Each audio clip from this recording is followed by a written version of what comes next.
Oi, galerinha. Então, hoje nós vamos dar continuidade aos conteúdos de dilatação térmica. Então, gente, na aula passada, nós trabalhamos com dilatação linear e com dilatação superficial. Vimos que na dilatação linear, os corpos crescem apenas numa dimensão, e aí a gente pode imaginar um fio que cresce lá no seu comprimento, e que na dilatação superficial, os corpos crescem em duas dimensões. Hoje a gente vai trabalhar com dilatação volumétrica. A maioria dos corpos que a gente vê ao nosso redor tem três dimensões, que é altura, comprimento e espessura, que quando eles são aquecidos, quando eles passam de uma temperatura mais baixa para uma temperatura mais alta, eles sofrem expansão, eles se dilatam e a gente vai ver que o comportamento dele é semelhante ao da dilatação linear e dilatação superficial. Eu quero chamar a atenção de vocês para a questão dos coeficientes de dilatação. Logo no início, eu falei para vocês, expliquei sobre o coeficiente de dilatação linear, que no caso trata-se apenas de uma dimensão. Quando a gente viu a dilatação superficial, a gente notou também que o coeficiente de dilatação dobrou duas vezes. E agora, com o volumétrico, o coeficiente de dilatação são 3 vezes o linear. Nos exercícios, nos exemplos, pode acontecer de vir dando linear e a gente precisar estar multiplicando por 2 se for superficial, ou multiplicando por 3 se for volumétrica. Mas possa ser que no próprio exercício o autor também já coloque o valor direto, tanto do coeficiente volumétrico como do coeficiente superficial. Então, a gente precisa ter atenção na hora de resolver as questões, mas isso com a prática a gente vai vendo isso melhor.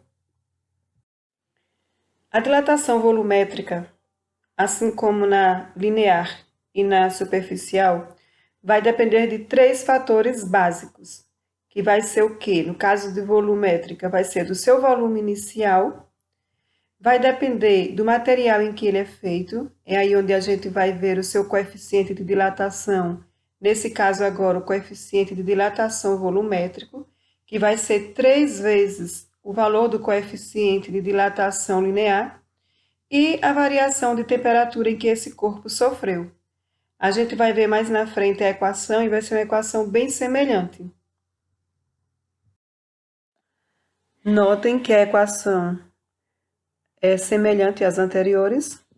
A diferença só são as letrinhas, que agora a gente vai trabalhar com ΔV para variação de volume, que é o volume final menos o volume inicial.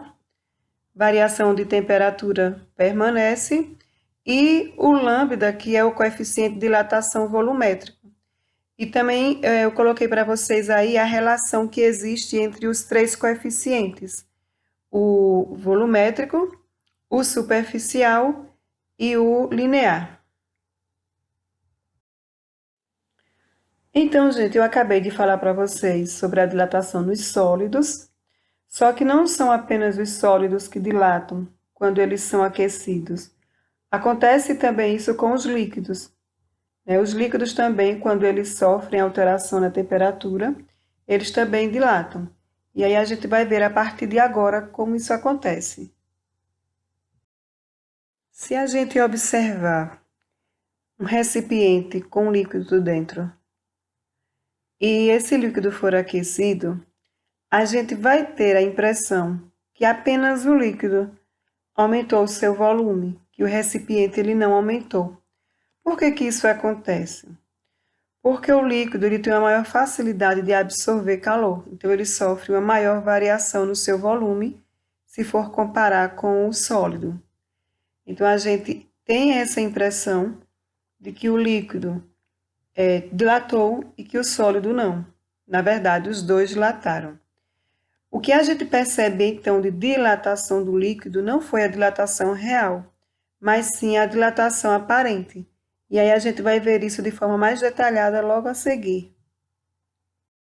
Então, gente, para que a gente encontre a dilatação real de um líquido, A gente vai precisar saber a dilatação do recipiente. Então, para isso, a gente vai ter que conhecer o coeficiente de dilatação volumétrico desse recipiente, do material em que ele foi feito. E também a gente vai precisar saber e conhecer o coeficiente de dilatação do líquido, para que a gente possa, então, calcular a dilatação dos dois e daí a gente calcular essa diferença e conhecer a dilatação real desse líquido. No caso dessa imagem que nós temos aí, o recipiente ele está completamente cheio, a uma temperatura inicial, e depois que ele é aquecido, uma parte do líquido ele transborda, ele derrama. Então fica fácil da gente calcular porque esse líquido que transborda é o líquido justamente que dilatou, a quantidade de líquido que dilatou. Daí a gente pode concluir o seguinte: esse líquido que extravasou é a dilatação aparente do líquido, e para que a gente encontre a dilatação real do líquido, é só somar essa dilatação aparente mais a dilatação do recipiente. A soma dos dois é o que vai dar a dilatação real do líquido. E a dilatação dos gases? Como é que ela ocorre, né? Então, a gente pode perceber ainda de forma mais acentuada do que nos sólidos e nos líquidos. Por quê? Porque ele tem mais facilidade de absorver calor. Absorve mais calor tanto do que os líquidos, como também do que os sólidos. São utilizados bastante em experimentos termodinâmicos. E para que balões, por exemplo, possam levantar voos, o gás que preenche seu conteúdo ele deve ser aquecido. Ele é aquecido justamente para que ele possa se expandir e diminuir sua densidade, deixando inclusive mais baixa do que a densidade do ar da atmosfera. Daí, quando a densidade diminui dentro do balão, aí ele tem a capacidade então de flutuar, né? Já que ele fica com a densidade menor do que a do ar da atmosfera. Por isso que ele acaba levantando o voo.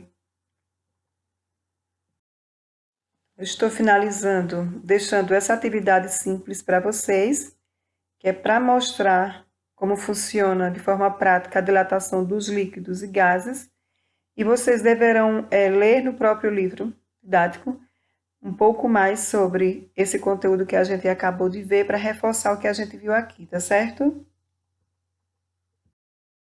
Aí estão os procedimentos de como deve ser feito o experimento. Ele é bem basiquinho.